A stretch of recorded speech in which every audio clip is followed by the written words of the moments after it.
Class 11th आरोह हिंदी आधार की पाठ्य पुस्तक। इसमें काव्य खंड में बच्चों आज हम राम नरेश त्रिपाठी जी की कविता पथिक पढ़ेंगे। उससे पहले थोड़ा सा राम नरेश त्रिपाठी जी के जीवन से परिचित हो लेते हैं। देखिए, पथिक जो है इनका खंड काव्य है। उसके पहले सर्ग से ये कविता ली गई है। पथिक जो आपके कोर्स में है, आपके सिलेबस में है। इसमें इन्होंने क्या कहा, स्वतंत्रता की, स्वाधीनता की तरफ इशारा करते हुए कहा है कि पराधीन रहकर अपना सुख शोक न कह सकता है। जो पराधीन रहकर अपना सुख और शोक नहीं कह सकता, यह अपमान जगत में केवल पशु ही सह सकता है। अब इनका जीवन परिचय देखते हैं। जन्म इनका हुआ था 1881 में, कोयरीपुर जिला जौनपुर उत्तर प्रदेश में, और इनकी मृत्यु हुई थी सन 1962 में। प्रमुख रचनाएं इनकी हैं मिलन, पथिक, स्वप्न, ये इनके खंड काव्य हैं। और मानसी जो है इनकी फुटकर कविता संग्रह है। इसमें इनकी बचपन से लेकर प्रौढ़ावस्था तक की कविताएं हैं। अब देखिए, राम नरेश त्रिपाठी जी जो थे वो एक ग्रामीण पृष्ठभूमि से थे। तो प्रारंभिक शिक्षा इनकी हुई गांव की पाठशाला में ही हो गई। उसके बाद जब ये थोड़े बड़े हुए तो अंग्रेजी पढ़ने के लिए जौनपुर विद्यालय में भर्ती हुए। वहाँ इन्होंने एडमिशन लिया, लेकिन इनका अध्ययन का क्रम बस 9वीं कक्षा तक ही चल पाया, उसके आगे नहीं चल सका। और कविता के प्रति झुकाव इनका बचपन से ही था।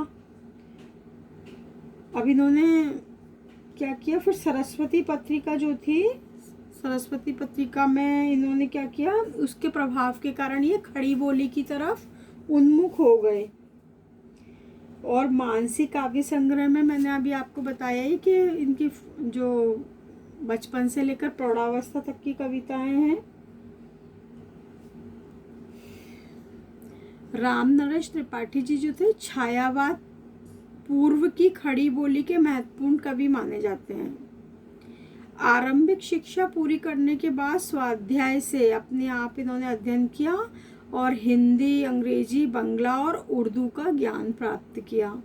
उन्होंने उस समय के कवियों का प्रिय विषय जो था समाज सुधार, उसके स्थान पर रोमांटिक प्रेम को कविता का विषय बनाया, है ना, लीक से हटकर कार्य किया। उनकी कविताओं में देश प्रेम, व्यक्तिक प्रेम दोनों मौजूद हैं, लेकिन देश प्रेम को ही उन्होंने क्या दिया है, विशेष स्थान दिया है। कविता कॉमेडी जो कि जिसके कि 8 भाग हैं, इसमें हिंदी, उर्दू, बंगला और संस्कृत की, कौन कौन सी भाषा, हिंदी, उर्दू और बंगला और संस्कृत की लोकप्रिय कविताओं का संकलन किया। किसमें, कविता कौमुदी में। इसके 8 भाग हैं, ध्यान रखिएगा आप लोग। इसी के एक खंड में ग्राम गीत संकलित है, जिसे उन्होंने गांव-गांव घूमकर एकत्र किया था। लोक साहित्य के संरक्षण की दृष्टि से हिंदी में यह उनका पहला मौलिक कार्य था। हिंदी में वे बाल साहित्य के जनक माने जाते हैं। बच्चों के लिए भी उन्होंने कई रचनाएं लिखी, कई कहानियां, कविताएं लिखी। उन्होंने कई वर्षों तक बानर नामक बाल पत्रिका का संपादन किया। एक बाल पत्रिका का संपादन किया जिसका नाम था बानर, जिसमें मौलिक और शिक्षाप्रद कहानियां होती थी, प्रेरक प्रसंग होते थे। कविता के अलावा उन्होंने नाटक, उपन्यास, आलोचना, संस्मरण आदि अन्य विधाओं पर भी रचनाएं की।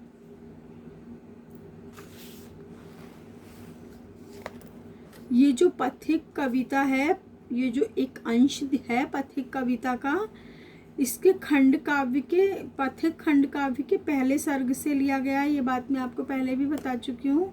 इस दुनिया के दुखों से विरक्त काव्य का नायक जो पथिक है, पथिक का मतलब क्या होता है, राहगीर, वो प्रकृति के सौंदर्य पर प्राकृतिक सौंदर्य जो है उस पर मुग्ध होकर वहीं बसना चाहता है। यहाँ किसी साधु जन के द्वारा संदेश ग्रहण करके वह कौन सा व्रत लेता है? देश सेवा का व्रत लेता है और राजा द्वारा उसे मृत्युदंड मिलता है, परंतु उसकी कीर्ति समाज में बनी रहती है। लोग उसके नाम को, उसका नाम जो है संसार में चलता रहता है, चाहे शरीर नहीं रहता लेकिन उसकी तारीफ सब करते रहते हैं, नाम चलता रहता है। सागर के किनारे खड़ा पथिक उसके सौंदर्य पर मुग्ध है। किसके? प्रकृति के। प्रकृति के इस अद्भुत सौंदर्य को वह मधुर, मनोहर और उज्जवल प्रेम कहानी की तरह पाना चाहता है। प्रकृति के प्रति पथिक का यह प्रेम उसे अपनी पत्नी के प्रेम से भी दूर ले जाता है। स्वच्छंदतावादी यह रचना, इस रचना में प्रेम, भाषा और कल्पना का अद्भुत संयोग मिलता है ना। क्या कहता है कवि यहाँ? कि दुनिया के दुखों से विरक्त हो चुका है वो और सागर के किनारे खड़ा है इसमें पथिक, जो हम कविता पढ़ेंगे, और उस प्रकृति के सौंदर्य पर मुग्ध है। देखिए, स्टार्ट करते हैं। प्रतिक्षण नूतन वेश बनाकर रंग बिरंग निराला, रवि के सम्मुख थिरक रही नभ में बारिदमाला। नीचे नील समुद्र मनोहर, ऊपर नील गगन है, घन पर बैठ बीच में विचरूं, यही चाहता मन है। रत्नाकर गर्जन करता है, मलयानिल बहता है, हरदम यह हौसला हृदय में प्रिय भरा रहता है। इस विशाल विस्तृत महिमामय रत्नाकर के घर के कोने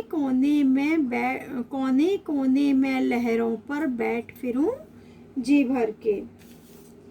देखिए, प्रतीक्षण, प्रतीक्षण मतलब हर समय, नूतन वेश मतलब नया वेश, निराला वेश,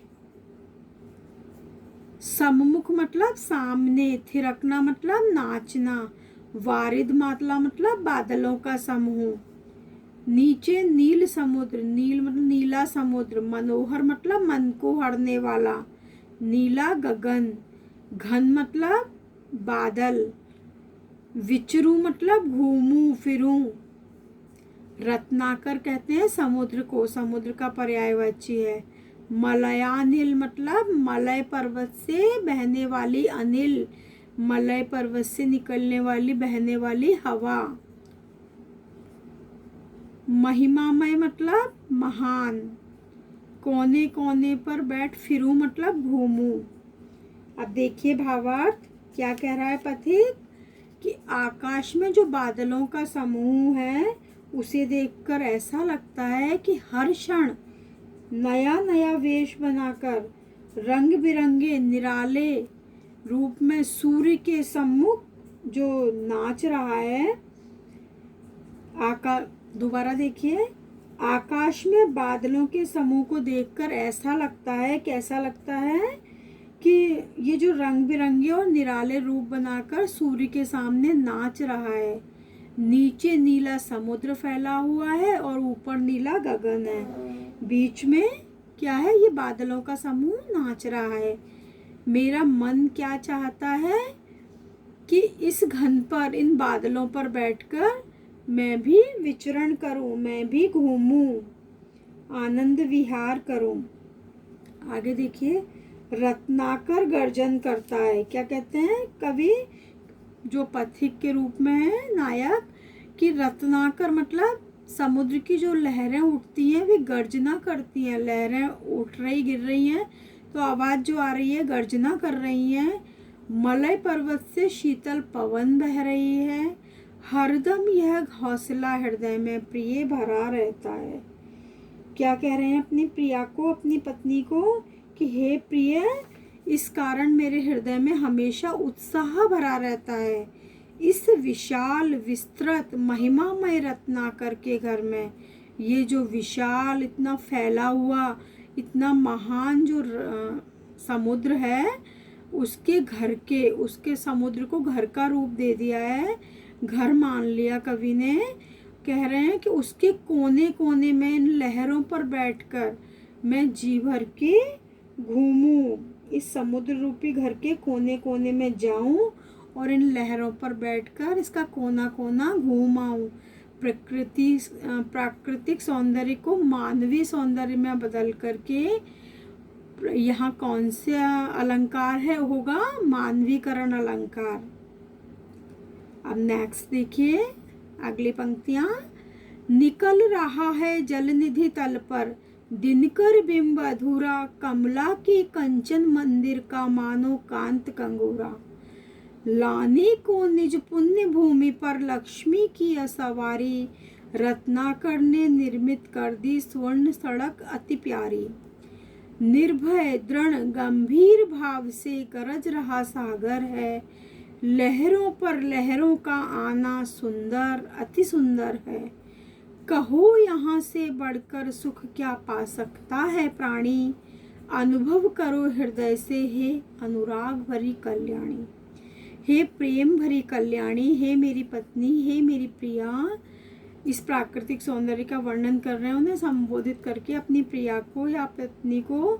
निकल रहा जल निधि तल पर, जल निधि क्या, जल निधि है समुद्र तल, समुद्र तल पर। दिनकर मतलब सूर्य, बिंब मतलब छाया, अधूरा मतलब अधूरा, कमला लक्ष्मी, कंचन मंदिर मतलब सोने का मंदिर, कांत कंगूरा मतलब सुंदर दमकता हुआ कंगूरा। लाने को निज पुण्य भूमि पर लक्ष्मी की असवारी, असवारी मतलब सवारी। रत्नाकर आपको बता ही दिया मैंने समुद्र। स्वर्ण सड़क मतलब सोने की सड़क। अनुराग भरी कल्याणी मतलब प्रेम की प्रतिमूर्ति प्रिया। अब क्या कह रहे हैं अपनी प्रिया से कवि पथिक कि जो जल निधि समुद्र तल है वहाँ से सूर्य धीरे धीरे निकल रहा है, उसकी छाया अधूरी है, तो ऐसा प्रतीत होता है मानो लक्ष्मी जी का जो सोने का महल है उसका कांत कंगूरा, उसका सुंदर कंगूरा दिखाई दे रहा है। लाने को निज पुण्य भूमि पर लक्ष्मी की असवारी, रत्नाकर ने निर्मित कर दी स्वर्ण सड़क अति प्यारी। और जो आसपास सौंदर्य फैला है उसको देखकर ऐसा लगता है जैसे समुद्र ने माँ लक्ष्मी के आने के लिए उनकी सवारी आने वाली है, इसलिए सोने की सड़क, सोने का राजमार्ग तैयार कर दिया है। थोड़ी लाल और सुनहरी छाया समुद्र पर पड़ रही होंगी तो वहाँ का सौंदर्य लाल सुनहरा सा रंग बिखर गया होगा। तो कवि ने सोचा कि सोने की सड़क, सोने का राजमार्ग, माँ लक्ष्मी की सवारी आने वाली है, इसलिए समुद्र ने तैयार किया है। निर्भय दृढ़ गंभीर भाव से गरज रहा सागर, सागर कैसे कैसे दमक रहा है, कैसे गर्जना कर रहा है। निर्भय निडर और स्थिर भाव से गर्जन कर रहा है। वायु के प्रभाव से लहरों पर लहरों का आना सुंदर अति सुंदर। वायु के प्रभाव से एक लहर के गिरते ही दूसरी लहर, एक के ऊपर एक लहर आ रही है। यह नज़ारा, यह दृश्य बड़ा ही सुंदर और बहुत सुंदर है। कहो यहाँ से बढ़कर सुख क्या पा सकता है प्राणी, इस प्राकृतिक सौंदर्य को अपने हृदय में अनुभव करके बताओ हे मेरी प्रेम भरी कल्याणी, क्या इसके अलावा भी कहीं और सुख हो सकता है, इसके अलावा भी मनुष्य कहीं सुख पा सकता है। मेरे आकलन में या मेरे अनुमान में तो इस प्राकृतिक सौंदर्य से बढ़कर कोई दूसरा सुख संसार में नहीं है।